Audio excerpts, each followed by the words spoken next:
추석 명절이 이번 주간에 있습니다. 명절을 맞이해서 고향을 찾아 이미 가신 분들도 있고요. 어떤 분들은 또 해외에 가시기도 하고 또 부모님을 찾아서 고향을 찾아서 오신 분들이 계신데 주님의 이름으로 환영합니다. 추석은 전 열매를 거두게 하신 하나님의 은혜에 감사하고 또 하나님 주신 음식들을 나누어서 맛있게 먹고 가족들과 더불어서 덕담을 나누는 아름다운 시간들입니다. 올 추석은 국가적으로 생각할 때 얼마나 감사한지 참으로 감사한 일들이 많이 있습니다. 일기가 좋고 자연재해가 특히 이 지역에는 거의 없었습니다. 올해처럼 농사하기 좋은 계절이 없었고 또 들녘에 나가보니까 태풍이 들은 것 같습니다. 태풍도 아직까지 오지 않았습니다. 8월까지 무역수지가 사상 최대라고 합니다. 북한과의 관계도 개선되어서 이산가족 상봉이 곧 이루어지게 되고 개성공단이 재개되고 금강산 관광도 다시 이제 열리게 될 것을 기대하고 있습니다. 지금 북한에서 역도대회가 세계 역도대회가 열리고 있는데 우리 한국 선수가 우승해서 대한민국 애국가가 처음으로 울려 퍼지기도 했습니다.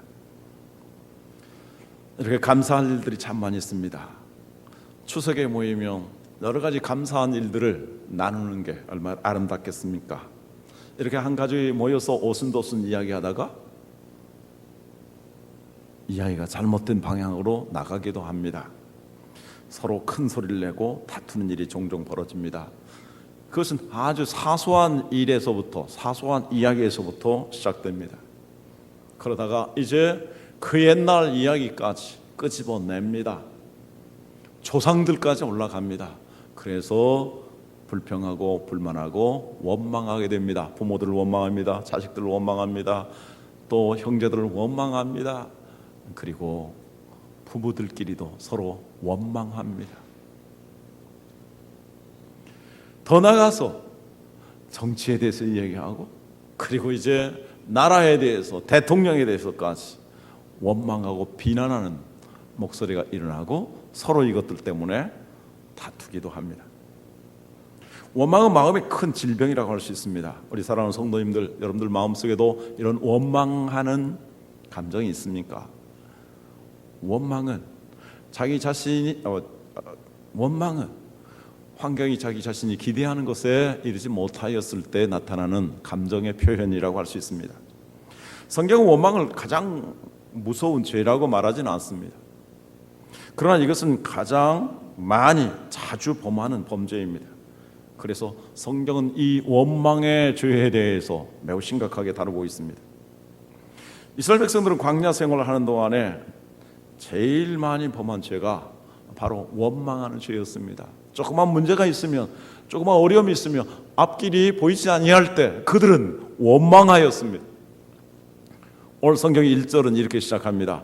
여호와께서 들으시기에 백성이 악한 말로 원망하며 여호와께서 들으시고 진노하사. 세 가지 말씀을 합니다. 백성들이 원망했다라는 것입니다. 이스라엘 백성들은 참 하나님으로부터 특별한 선택을 받고 또 이집트 땅에서 고통을 겪다가 하나님이 그들의 기도를 들으시고 그들을 구원해 주셨습니다. 이집트의 고역을 생각한다면 감사하고 또 감사해야 할 것입니다. 그런데 그들이 원망하기 시작합니다. 그러자 4절에 보면 그들 중에 섞여 사는 다른 인종들이 탐욕을 품음에 그랬습니다. 그리고 이스라엘 자손도 다시 울며 이르되. 여기 섞여 사는 무리가 어떤 무리인가? 출애굽기 12장 38절에 기록되어 있습니다.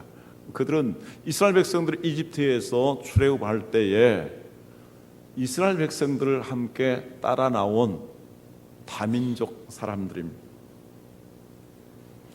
그런데 이스라엘 백성들이 원망을 하자 그들도 오염이 되어서 전염이 되어서 원망하기 시작합니다. 그들이 탐욕을 품고 원망을 하자 이제 이스라엘 전체 사람들이 이렇게 울면서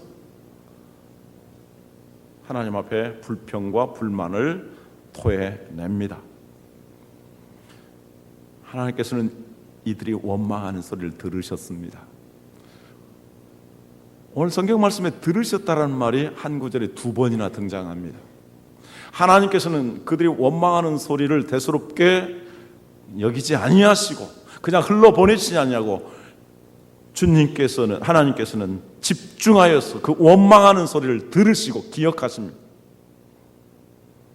그리고 그 원망에 대해서 아주 크게 진노하셨습니다. 왜 그럴까요? 이 원망이라는 것은 아주 큰 죄는 아니고 사소한 일에서부터 시작될 수 있지만 그것이 다른 사람들에게 전염되기 때문입니다. 이스라엘 몇 사람들이 원망하게 되자 이제 다른 민족들도 원망하게 되었고 이스라엘 백성들 전체가 원망하게 되었습니다. 하나님께서 모세를 통해서 가나안 땅을 보여주시기 위해서 정탐하게 하셨습니다. 10명의 정탐꾼이 돌아왔습니다. 12명의 정탐꾼이 돌아왔습니다. 그 중에 10명은 정말 그곳에는 아주 큰 성들이 있고 성벽이 있고 그곳 사람들은 자이언트 아주 장대한 거인들이요, 우리들은 그들에게 보기에 메뚜기 같은 존재요, 오늘은 그들에게 완전히 죽을 것 같다, 이렇게 부정적인 이야기를 했습니다. 10명의 부정적인 이야기가 이스라엘 전체 사람들에게 여호수아 갈렙 외에 모든 사람들이 밤새도록 울고 통곡하면서 절규하도록 만들었습니다. 이 원망이 이렇게 엄청나게 들불처럼 번지게 되는 것입니다. 미국산 소고기 수입에 대해서 한 5년 전에 격렬하게 반대를 했습니다. 사실 아직까지도 일어나지 않는 그런 일이었는데 그거에 대해서 이제 정부를 원망하고 대통령을 원망하게 되었습니다. 그래서 이명박 정부가 초기에 나라의 기초를 그 비전을 세워 나가는데 매우 힘들고 어려웠습니다. 이 원망의 죄가 이러한 성격을 가졌기 때문에 하나님께서는 귀담아 들으셨고 진노하셨는데 어떻게 진노하셨을까요? 하나님이 불을 내리셨습니다. 그들의 진영 끝에 뒷부분 아마도 소극적이고 부정적인 것이고 원망하는 일에 더 가담된 사람들이었겠죠. 이들에게 하나님이 불을 내리셨습니다. 다시 말해서 하나님이 그들을 태워서 죽이신 것입니다. 모세가 하나님 앞에 기도하지 아니했다면 그 불이 이스라엘 전체에 퍼졌을지도 모릅니다. 고린도전서 10장 10절에서 11절 말씀 같이 읽도록 하겠습니다. 그들 가운데 어떤 사람들이 원망하다가 멸망시키는 자에게 멸망하였나니 너희는 그들과 같이 원망하지 말라. 그들에게 일어난 이런 일은 본보기가 되고 또한 말세를 만난 우리를 깨우치기 위하여 기록되었느니라. 그 옛날 이와 같은 사건들을 기록한 것은 우리로 하여금 본보기를 삼도록, 그래서 원망하지 말고 깨우쳐서 그 원망을 극복할 수 있는 건강한 마음을 가지라고 성경 우리에게 말씀합니다. 자, 그럼 원망의 원인은 무엇일까요? 한 성경학자는 이렇게 말했습니다. 우리가 기억할 것은 망각하고 망각해야 할 것은 기억하기 때문이다. 심리학이 발달하면서 기억의 학습이 가능하다는 것을 이야기하고 있습니다. 하나님께서는 우리에게 두 가지의 주머니를 주셨습니다. 망각해야 될 것, 잊어버리는 것이 좋은 것은 무의식의 세계에 집어넣으셨습니다. 집어넣으십니다. 그리고 우리가 정말 감사할 일, 좋은 일들은 의식이라는 주머니에 넣어주십니다. 그래서 우리가 망각해야 될 것은 망각하는 것이 참 좋습니다. 그 옛날의 극단적인 슬픔, 충격, 사건, 사고 이러한 것들을 계속 기억한다면 우리는 더 이상 앞을 나가지 못할 것입니다. 그래서 하나님께서는 망각 속에 집어넣으셔서 우리로 하여금 오늘을 또 살게 합니다. 그런데 이와 같은 기능이 고장이 나서 망각해야 될 것을 생각해냅니다. 그리고 좋은 것들을 잊어버립니다. 그래서 불평을, 원망을 하게 되는 것입니다. 우리 예수님께서 우리에게 주님의 만찬을 명령하신 이유가 어디 있습니까? 우리의 모든 죄를 사하시고 우리를 저주해서 우리를 축복하여 주신 예수 그리스도의 몸을 상징하는 그 떡과, 십자가의 그 몸을 상징하는 떡과 우리의 죄를 사하는 피를 상징하는 포도주를 계속해서 행함으로써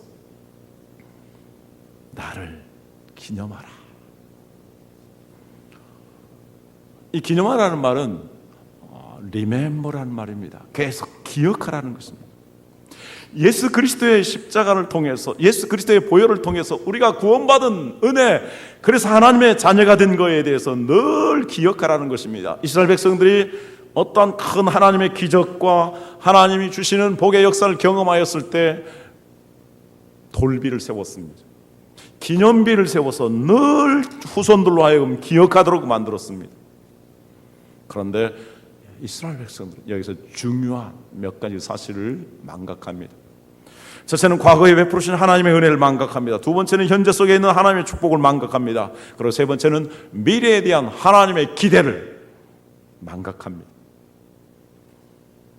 그래서 원망하는 죄를 짓습니다. 그럼 우리가 이 원망하는 마음을 극복해서 건강한 마음을 가지려면 어떻게 할까요? 첫째, 과거에 베풀어 주신 하나님의 은혜를 기억할 것을 말씀합니다. 이스라엘 백성들이 과거 이집트 땅에서 노예 생활을 했던 그 비참한 광경을 그들이 생각해 본다면 정말 그들이 얼마나 그 노예 생활 속에서 비참했습니까? 그들의 기본적인 인권도 다 박탈당했습니다. 생존권, 행복권도 잃어버렸습니다. 그들이 그것을 생각했다면, 그런 가운데서 구원해 주신 하나님의 은혜를 생각했다면 원망하지 않을 것입니다. 지금이 얼마나 좋습니까? 그들이 홍해 앞에 이르렀을 때 적군들이 그들을 계속 추격해 왔습니다. 하나님께서 기적으로서 홍해를 가르게 하셨습니다. 그들은 다 한 사람도 상하지 아니하고 구출을 받았고 이집트의 모든 사람들은, 추격하던 사람들은 다 수장되었습니다. 통쾌한 승리였습니다. 그것을 기억했다면 그들은 원망하지 않았을 것입니다. 광야의 생활 40년 동안 오늘 찬양한 것처럼 하나님께서 만나를 먹이시고 메추라기를 먹이셨습니다. 의복이 헤어지지 않게 하셨습니다. 이 모든 은총을 기억했다면 그들은 쉽게 원망하지 않을 것입니다. 그래서 시편 기자는 이렇게 말합니다. 같이 읽습니다. 시편 103편 2절에서 5절. 내 영혼아 여호와를 송축하라. 내 속에 있는 것들아 다 그의 거룩한 이름을 송축하라. 내 영혼아 여호와를 송축하며 그의 모든 은택을 잊지 말지어다.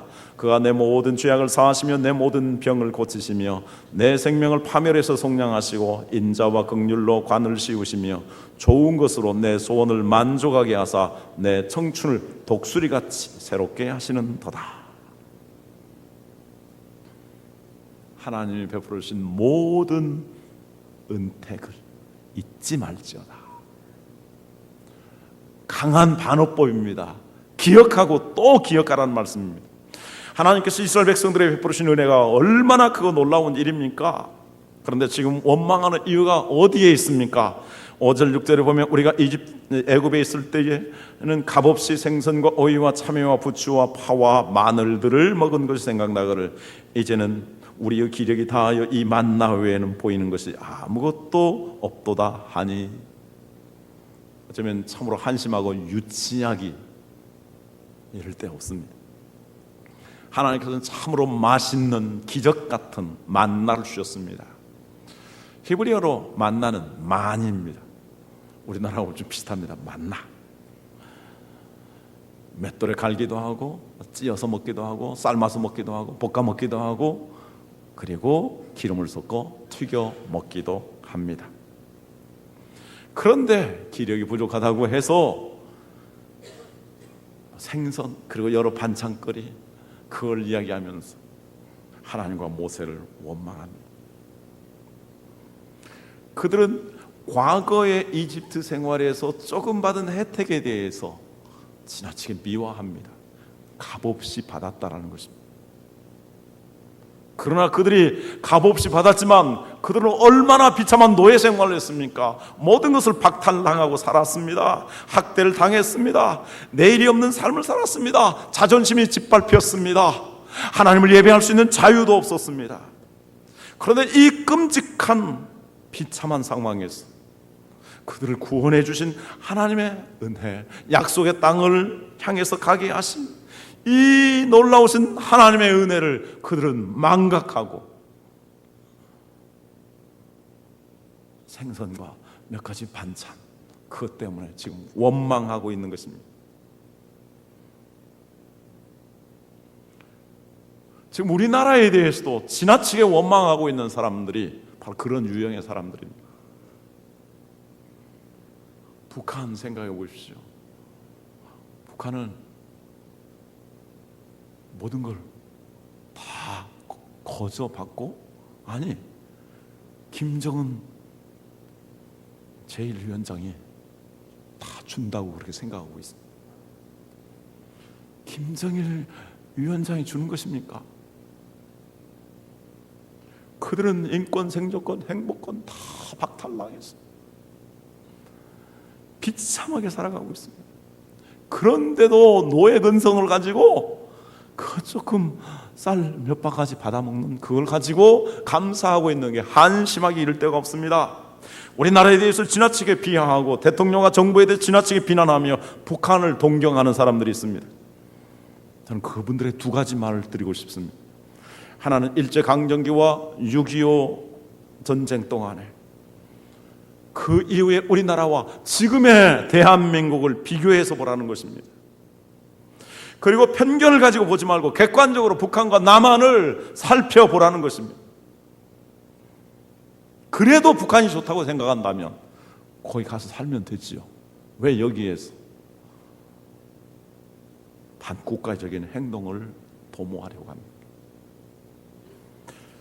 과거 일제강점기와 6.25 전쟁 가운데서 우리를 지켜주신 하나님의 은총, 우리를 예수 그리스도의 복음으로서 구원해 주신 하나님의 은혜, 우리가 빈손 들고 왔지만 하나님께서 지금까지 먹여주시고 길러주고 입혀주신 하나님의 은혜, 이 모든 은혜를 생각할 때 우리는 감사하지 않을 수 없습니다. 과거에 베풀으신 은혜를 생각하면서 늘 감사하는 여러분들이 되시길 주님의 이름으로 축원합니다. 두 번째, 현재 하나님의 축복을 우리가 감사할 수 있어야 합니다. 우리가 받는 축복에 익숙해지기 시작하며 흔히 그 축복을 당연시 하는 성향을 가지고 있습니다.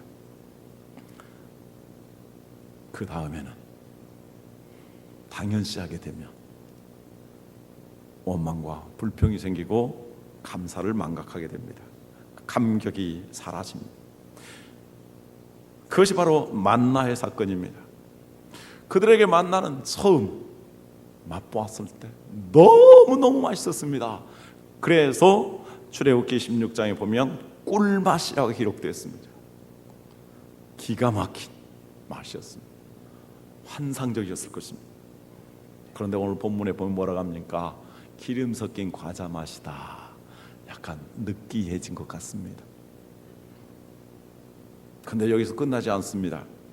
민수기 21장 5절에 보면은 하나님, 우리가 이 박한 식물을 싫어합니다. 이제 만나를 가리켜 박한 식물이다.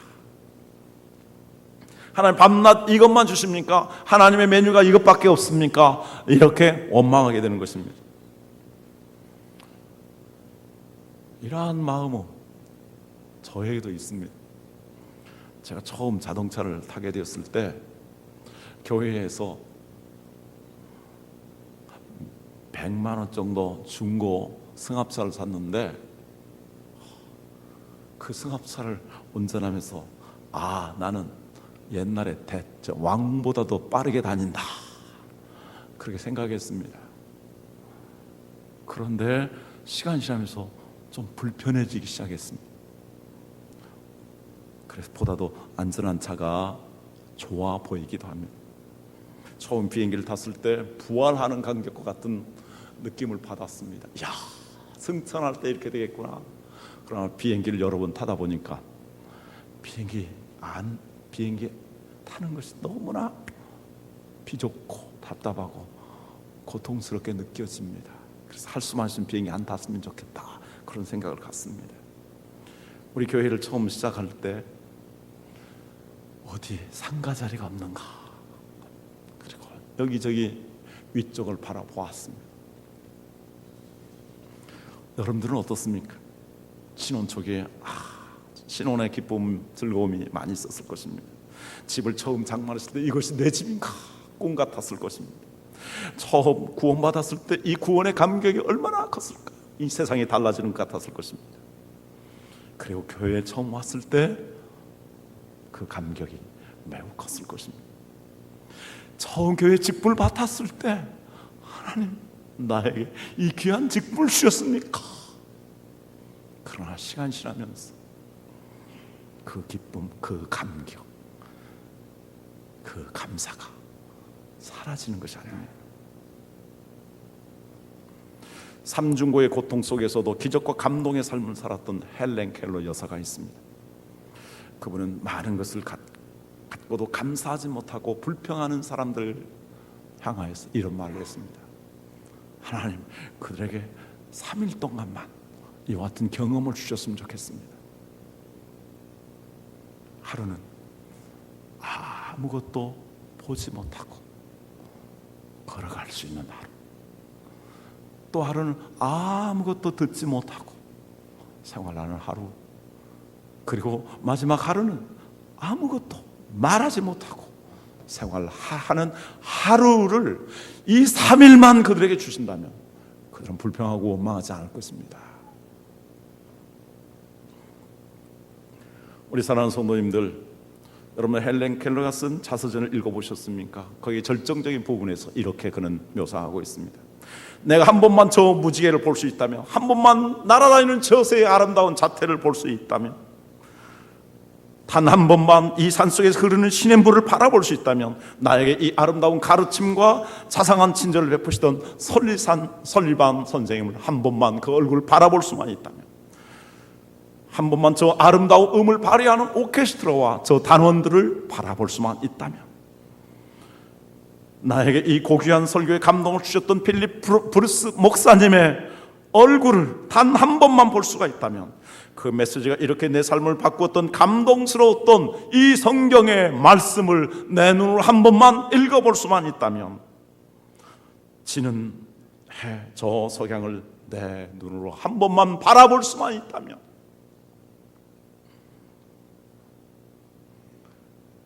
우리는 매일같이 얼마든지 보고 듣고 말하며 살아갈 수 있습니다.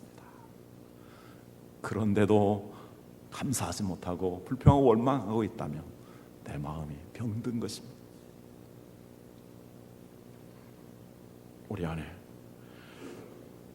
축복이 익숙해지면 그 축복을 당연한 것으로 여기고 그 감격이 사라집니다. 감사를 망각합니다. 불평하고 원망합니다. 그러므로 오늘 살아 숨쉬는 것만으로도 감사하는 여러분들이 되시기를 주님의 이름으로 축원합니다. 세 번째, 미래의 하나님의 인도를 기대하며 우리가 살아갈 것입니다. 여러분, 지금 이스라엘 백성들이 원망하는 이 순간에도 그들은 가나안 땅을 향해서 나아가고 있습니다. 다시 말해서 미래를 향하신 하나님의 인도의 한 복판에 살고 있는 것입니다. 그런데도 그들은 미래를 바라보지 못하면서 지금 오늘 이 땅, 이 환경만 바라보면서 하나님을 향해서 원망하고 있는 것입니다. 한 청교도 신자는 자기 삶 속에 이러한 좌우명을 남겼습니다. 그 좌우명의 내용은 이렇습니다. 한번 따라서 하시겠습니까? 가장 좋은 것은 아직 오지 않았다. 하나님께서 좋은 것일수록 나중에 주십니다. 여러분, 갈릴리 가나 혼인잔치를 기억하십니까? 잔치의 맨 마지막에 주님께서 좋은 포도주를 주셨을 때 그 손님들이 이렇게 말합니다. 보통 사람들은 처음에는 좋은 걸 주고 나중에는 질 좋지 아니한 것을 주는데 이 집은 처음에는 좋은 것을 줬는데 나중에 더 좋은 것을 줬다면서 감사하고 축복했습니다. 이것이 하나님의 일처리 방법입니다. 하나님은 그렇게 우리 인생을 경영해 주십니다. 자연을 바라보십시오. 볼품없는 까칠까칠하고 새카만 그러한 씨앗입니다. 근데 그 씨앗이 제일 먼저 아주 정말 복잡하고 엉켜있는 볼품없는 뿌리를 내게 합니다. 그 다음에 싹이 나고 줄기가 생기고 가지가 열리고 환상적인 꽃이 피어오릅니다. 그리고 시간이 지나면 탐스러운 열매가 맺혀집니다. 흉하고 흉물스럽게까지 보이는 애벌레가 있습니다. 어느 날 입에서 씨를 토하여서 꽃을 만듭니다. 그리고 진짜 볼품없는 번데기가 됩니다. 그래 어느 날 껍질을 벗고 그리고 그 깍지를 깨고 나비가 되어 활활 날아오릅니다. 하나님께서는 가장 좋은 것을 나중에 예비해서 주십니다. 하나님 마지막에 가장 아름답고 완벽한 것을 우리에게 준비하십니다. 그런데 비극은 이 가장 좋은 것에 대한 꿈을 잃어버리는 것입니다. 주님께서 나에게 가장 위대한 약속을 준비해 주셨습니다. 이 우주보다도 광대한 그리고 거룩하고 하나님의 광채가 빛나는 하나님의 나라를 우리를 위해서 예비해 주신 것입니다. 만약 우리가 그 하나님 나라에 대한 천국에 대한 소망을 간직하고 있다면 오늘 지금 힘들고 어렵다 할지라도 그렇게 불평하고 원망하지 않을 것입니다. 그런데 미래에 대한 하나님의 나라에 대한 소망을 망각했습니다. 오늘 사는 궁리에 집착해서 불평하고 원망하고 있는 것입니다. 우리 인생은 무엇입니까? 이렇게 정의하는 사람이 있습니다. 울면서 태어났다가 울면서 가는 것이다. 요람에서 무덤까지. 그러나 저는 이 정의를 거부합니다. 물론 이 땅에서는 울면서 태어나다가 죽게 되면 모든 사람들이 통곡합니다. 그러나 죽음 이후의 세계가 있습니다. 무덤 건너편에 하나님께서 나를 예비하여 주신 하나님의 나라가 있는 것입니다. 우리가 그 나라를 바라보면서 그 나라를 사모하게 된다면 오늘 그 나라를 마음에 간직하고 기뻐하며 즐거워할 수 있는 것입니다. 이런 은혜가 있기를 주님의 이름으로 축원합니다. 이스라엘 백성들이 요단강에까지 와서 거의 그들은 포기하고 있습니다. 돌아가자고 데모합니다. 불평합니다. 원망합니다. 그러나 소수의 용기 있는 사람들, 여호수아와 갈렙과 그를 따르는 새로운 사람들은 가나안 땅으로 들어갑니다. 여호수아와 갈렙이 말합니다. 우리는 가자, 나를 따르라. 그래서 그들은 요단강을 건넜습니다. 가나안 땅을 차지하게 되었습니다. 바로 새로운 역사의 가나안 땅의 주인공이 된 것입니다. 리차드 바크가 쓴 갈매기 꿈이라는 책이 있습니다. 영화로 만들어서 더 유명해졌죠. 저는 20대 초반에 이 영화를 보고 큰 감동을 받았습니다. 갈매기 조나단, 그는 고독한 선구자였습니다. 갈매기들의 생태를 가만히 보니까 바위에 앉았다가 조금 날아가서 뭐 떨어지면 집어먹고 다시 와서 앉아서 졸고 있습니다. 어부들이 던져주는 그것이 없으면 쓰레기 더미에 가가지고 서로 난투를 벌입니다. 가혹하게 싸웁니다. 조나단은 그게 싫었습니다. 그는 날아오르고 싶었습니다. 날아올라가 봤습니다. 멀리 보입니다. 그래서 그는 그 친구들에게 말합니다. 우리가 더 높이 날아갈 수 있다. 더 멀리 바라볼 수 있다.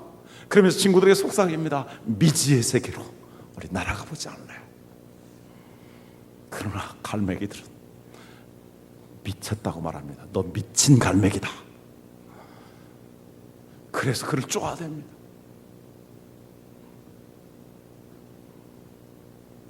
그는 추방을 당했습니다. 갈매기는 추방을 당하면서 매우 슬퍼합니다. 그의 슬픔은 무엇입니까? 그가 추방당하는 슬픔이 아니었습니다. 더 높이 올라갈 수 있는데, 더 높이 올라가면 더 멀리 바라볼 수 있는데, 더 아름다운 미지의 세계가 있는데 그것을 바라보지 못하고 오늘 쓰레기 더미에서 싸우는 갈매기들의 모습이 너무나 안타까워서 슬펐던 것입니다. 수많은 사람들이 그렇게 살고 있지 않나 생각해 봅니다.